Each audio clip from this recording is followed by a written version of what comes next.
I'm just playing. It is what it is. You know, the Mets they're not going to win every game. They're not going to score 10 runs every game. How's it going, everybody? Thank you all so much for chiming in for the latest post-game show here in WardyNYM. We'll be breaking down everything that there is to know, my initial reaction, my quick analysis, breaking down the numbers, and answering all your comments, questions, and concerns from this loss tonight, the 8th loss of the season for the New York Mets, as they currently lost 5-2 to the Atlanta Braves. So like I said, we got a lot to get into in this one. Unfortunately, there were more negatives than there were positives for the Mets.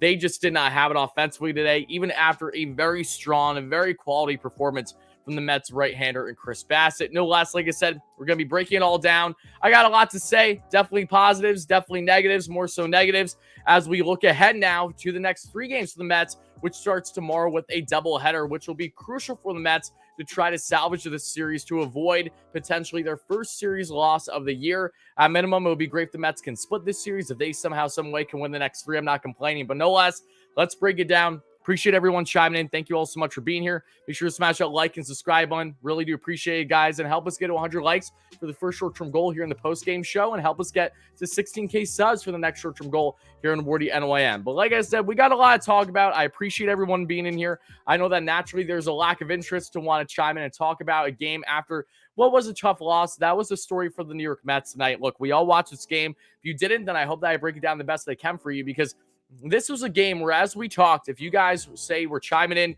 to the series preview show earlier today, I emphasized the players that you should watch for the Mets in this series, and I emphasized the players that you should watch for the Braves in this series. And one thing was certain, when talking about the Braves and the guys that stand out to me, that being Travis d'Arnaud, Austin Riley, and I'm blanking on who I had, the third guy, Matt Olson. All of them, for the most part, were effective in tonight's game, especially those first 2. Those were the key factors for the Braves in winning this one. But we're going to be breaking it down. Again, it's an unfortunate loss for the Mets. It is what it is. You're not going to win every game. I'm very much looking forward to the doubleheader tomorrow, and I hope you guys are too. I already got people, trying to jump off a cliff, acting like the sky's falling. I don't know how you're even considering doing that. Again, you're not going to win every game, but if you can try to salvage the series, that is all that matters to me. But I do see a donation, so I'll address that quick. Then we'll go forward. Again, appreciate everybody being in here, guys. It probably won't be an hour-long post-game show tonight, maybe a little less. We'll see. Feel it out and stuff like that, but no less, I'm excited. Still looking forward to breaking this down, even with it being a loss and not a victory. 1200, thank you so much for the donation Trevor made to the Volcano. I know Trevor May did not have a good game tonight, and who knows what would have happened with the Mets if Trevor May did not do what he did, unfortunately, in that 8th inning. He has not been good for the Mets in many ways this year, and his struggles have continued early on. I've given him the benefit of the doubt plenty given certain situations, but tonight he gets literally none. He is at fault for everything that transpired in that 8th inning, and he has no one to blame but himself.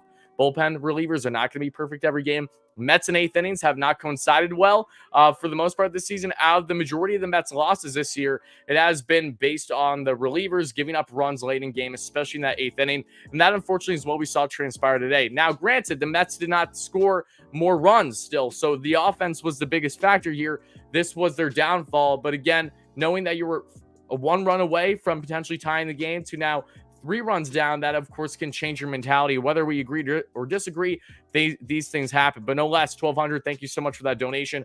Really appreciate it. And guys, something that I would like to make clear, again, if for everybody just chiming in, thank you so much. Continue smashing that like and subscribe. As always, folks, one thing I would like to make clear about tonight's game is we found out last minute that Buck Showalter would not be managing this game. Now, granted, would Buck have been the reason why the Mets lost this game tonight? I don't think so. But again, the Mets have played 2 games without Buck this year, and in both those games, they have lost. So I don't know what to say. The Mets only have 8 losses this year. You can put 2 and 2 together and say, hey, Mets are a better team with Buck Showalter, rightfully so. But seriously, Buck, unfortunately, and this was very frustrating, not just to you guys, but to me, was suspended a game today. Yohan Lopez was suspended 3 games. I think it's just so comical how the MLB has the audacity to go ahead and suspend Buck for a game after what has the MLB done with the Mets being hit a historic pace now 21 times, because they got hit again tonight.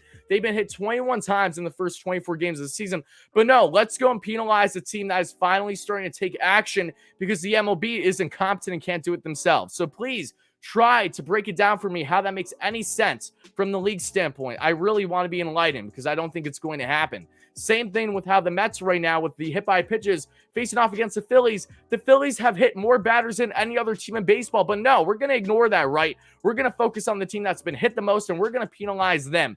We're not going to penalize, the first base coach that simply like body slam, threw him down from his back, that being Pete Alonso from the game against the Cardinals a couple days ago. But no, we're going to penalize Buck because that makes sense. Yes. Let me know when you can find consistency baseball, MLB that being. I would love to hear it. Seriously. I think that's just an absolute joke. It really is. But getting into this game now, guys, we had Chris Bassitt on the bump for the New York Mets, and he definitely stood out. Bassitt had another quality outing.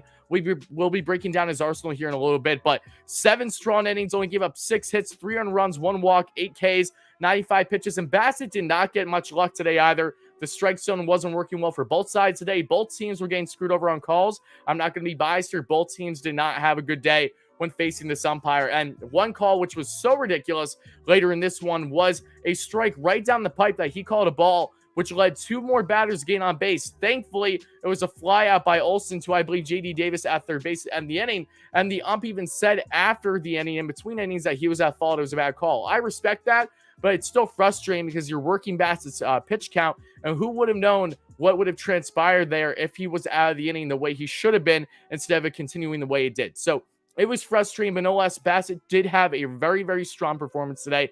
Another quality one, as expected. You'll love to see that. He was not the issue. The Mets' lack of offense was the issue. And this was a natural concern going into this game, guys. When you see Max Fried, who's always been a very strong pitcher, has had strong numbers in his career against the Mets, but is a southpaw more than anything. And what has been the biggest kryptonite for the Mets outside their bullpen at times this year and over the past year and a half at least, it's been going up against starting pitching southpaws. The Mets just don't know how to hit a lick with them more often than not. And that goes in hand with 1, not seeing lefties nearly as often as righties, but 2, just having a bad read. I mean, Fried made some of the Mets hitters look stupid tonight with his big breaking curveball and also mixing up with that four-seam fastball. So he worked the Mets well. Fried had 6 strikeouts, only gave up 2 earned runs in 6 innings. But how the Mets started this game was a positive, and that was thanks to starting in the second inning. We saw Starling Marte get himself a double, and as we talked about in our series preview earlier today, check it out if you guys haven't already, because it still holds true in a lot of ways. Marte has phenomenal numbers in his career against the Braves, has 50 runs scored in only 61 games entering tonight's game. And he did exactly that, scored another run by getting the double, then advancing a third because of an out that the Mets were able to get, and then scoring on a wild pitch. So the Mets got the early lead that we saw. And as we went to the third inning, Mark Hanna, who got the start in left field today for the Mets after being benched the night before when the Mets won 10-6 to get the series victory over the Phillies, he got himself his first home run as a New York Met, a beautiful solo shot. Pull that bad boy to the left side to give the Mets an early 2-0 lead. But unfortunately for the Mets offense, they were not able to do much after that. Their batters between 3 and 6 tonight had 16. They were 0 for 16 and had 6 strikeouts. They did not look good. Offensively, they just got absolutely worked, not just by Fried, but really the entire bullpen for the Braves, who knew when was the right time to bring in plenty of lefties. When they brought in Matzik, they brought in Minter. Colin McHugh unfortunately struck out Canna later in the game that we saw. 3 cutters right down the pipe, and unfortunately Canada just couldn't hit them. Then Jansen got the save. But if we look at how this game transpired for the Mets and how it really fell away from them, and I do see donations in the chat, I'll be addressing them soon. Thank you guys so much for that. Continue smashing that like and subscribe button. If you guys are enjoying the post-game show, I know it's not easy for my Mets fans when we lose, but hey, I appreciate everyone's support no less, so thank you all so much for being here. But as we got to the 4th inning, that is where one of the many Mets killers, one of the biggest Mets killers in all baseball, came into play. That was Austin Riley. We talked about him in the series preview as one of the guys to watch because Austin Riley is basically batting .300 in his young career against the Mets, including 11 home runs. He got his 12th tonight, and him and Kyle Schwarber have a combined 20 home runs against the New York Mets since the start of last season. So talk about Mets killers. Yes, unfortunately, they are both there, and they are both in the NL East. Not fun, especially for the Mets. But yes, Austin Riley got the solo shot to cut the lead to 1. And then we got to the 6th inning, and the former New York Met, who had a .429 average in 8 games, entering tonight's game against his former team, that being in Travis d'Arnaud. d'Arnaud absolutely murdered the Mets tonight. Not even surprised by this. And for people wondering, how is d'Arnaud doing this? d'Arnaud has been a very solid hitter in his career. He's had his ups and downs with his injuries, but when healthy, he's always been a solid hitter. His swing has changed a lot. He's definitely adjusted as he has gotten older. And since becoming an Atlanta Braves specifically, he has definitely honed in and been a strong point for them at the catching position. Maybe not so much for the defense because he was all over the place tonight beyond the plate, but with his offense, he stood out. And he got, unfortunately, an RBI single, which was out of the strike zone. It was a beautiful pitch by Bassitt that d'Arnaud somehow, some way got the end of the knob of the bat on for that to go opposite field to bring in a run. And that was prior to Ozzy. That was after Ozzy Albies in that same inning got himself a base hit by doing the same exact thing out of the strike zone, going ahead and getting out in front of that and still getting himself a single. It was unfortunate hits. Those hits shouldn't have happened. Bad luck for the Mets there. But then Adam Duvall got himself an RBI sac fly. I was a little frustrated on that play only because of the fact that when you look at who caught it, Brandon Nimmo caught it when Marte was right there, and I feel far more confident when Marte is the best arm in the outfield by far. I would have felt comfortable seeing him with a shallow outfield there to try to get the guy out at home. Nimmo wasn't able to do that. He got the cutoff man. Then they were able to get the force out between second and third to end the inning. But I really would have liked Marte to catch the ball there. That was something I was a little upset by. But Nimmo had a phenomenal catch right after that, I believe in the top of the seventh, to rob it home run from Ronald Acuna Jr. and had an expected batting average of 1,000. It should have been gone. It should have been out of there. But Nimmo did his best Juan Lagares impression, as you guys have been seeing the post-game highlights, and he got the job done. An amazing catch. You're not going to really think about it because the Mets lost tonight, but it definitely needs to be appreciated. Phenomenal job in the outfield for Nimmo, as you guys see right here. Like I said, beautiful catch to rob that from Acuna. That would have been a bomb. And again, Acuna is an amazing player. Thankfully, we won't have to see him every game this series because he's, still getting worked up. So he'll probably play one of the two doubleheader games tomorrow. So we'll see, but no less, amazing catch there by Nimmo. But the Mets in the bottom of the seventh, they had bases juiced, 2 outs. They just could not get the job done. Mets are now 3 for 17 this season with bases loaded. They've been strong with runners in scoring position, strong with 2 out RBIs, but not tonight. And unfortunately, we did see them just completely falter, not getting enough offense. Again, you're not going to score 10 runs every game, but this is a game that was very much within reach. And this is a game, again, Braves deservedly so won. They deserve that win. But this was not a game where I look at, oh my goodness, the Mets simply had no shot of winning this one. No, the Mets had numerous opportunities of at least tying this game or being in it further. They just couldn't barrel the ball when they needed to most. So it's unfortunate. It is what it is, though, and that's why it's important to see how they bounce back and really respond tomorrow in the doubleheader that starts around 3 p.m. Eastern Time, in which I'll be doing an in-game live stream of tomorrow, and that is with Cookie Carrasco on the mound. So stay tuned for that. I'm very excited doing an in-game live stream. Then I'll do post-game show after the second doubleheader game. We'll break down both games, which hopefully will be some victories, but again, we'll see. Then we got to the 8th inning for the Mets in this one, and d'Arnaud just continued to murder the Mets.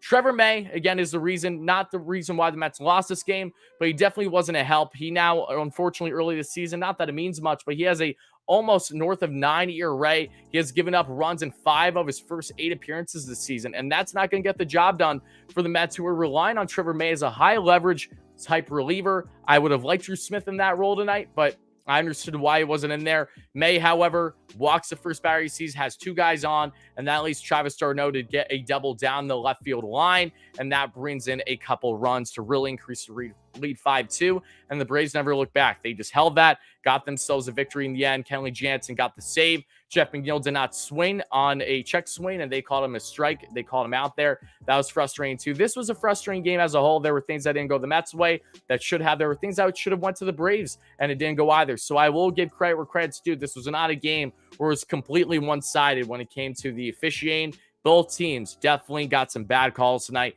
And in essence, again, the Braves were the better team. So it is what it is. We'll see how they bounce back tomorrow. But before I start addressing your donations, your comments, and concerns, I'm going to be breaking down here quick Chris Bassitt's Arsenal night because it was damn impressive. He was carving up those hitters good for the Braves. Like I said, another quality outing. And that excites me because Bassitt has had very little, time against the Braves in his young career, playing with the Oakland A's throughout his entire time as an MLB player to this point. But Bassitt tonight, first, one of the few times he's played against the Braves, used his entire arsenal, looked damn good. 37% of his arsenal was with the sinker tonight. Topped out 93, minimum 90 on the velo, and average was 92. Slider, 20% of his arsenal tonight for Bassitt. Topped out 83, minimum 72, average 76. I love that slider. I love that there's always really a 10-mile-per-hour gap with that pitch. It can look literally like a curveball, and it can look like a nasty slider. I just love everything about that slider, really do. Four-seam fastball, 20% of his arsenal tonight for Chris Bassitt. Topped out at 93, minimum 90, and average 92. Cutter topped out 14% of his arsenal, topped out at 90, minimum 85, average 88. Curveball, 8% of his arsenal, topped out 73, minimum was 70, and average was 70. Changeup only threw it once, and he threw it for 85 and just under a half miles per hour. So That's really all you need to know about the Arsenal. That's all you really need to know about for the game for people on replay. So this is where I'll be cutting things off. For people in the live stream, I'll be answering all your comments, all that fun stuff now. So I'm looking forward to that. But for people on replay, let me know your thoughts down below. How do you feel after this unfortunate series opening loss to the Atlanta Braves 5-2? The Mets look to bounce back and hopefully get a victory or two, if possible, tomorrow in the doubleheader. But let me know your thoughts in the comments down below for people on replay. Smash that like and subscribe button. Subscribe to the channel if you haven't already. Help us get to 16K subs. I'll talk to you real soon. People in live, I'll start answering your questions now. And of course, let's go Mets, baby.